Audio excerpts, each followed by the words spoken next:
Hi there, everyone. Thank you so much for coming back to the channel.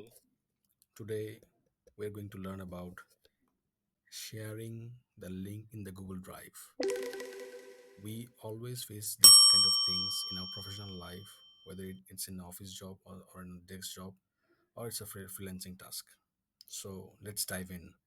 First of all, we're going to select the right square portion of the Google interface under the where there is my Gmail.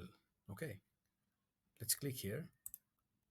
After the click, we will see there will be some options in the Google options. Here there will be a drive option. Let's click here.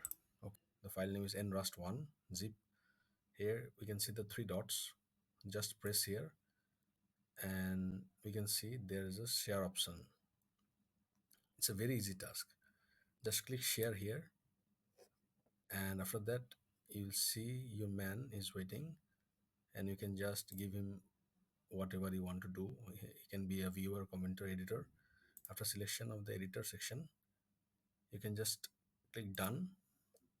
Message or email go to the will go to his account, and he can easily access the link. Thank you so much. Hope this video was very much helpful.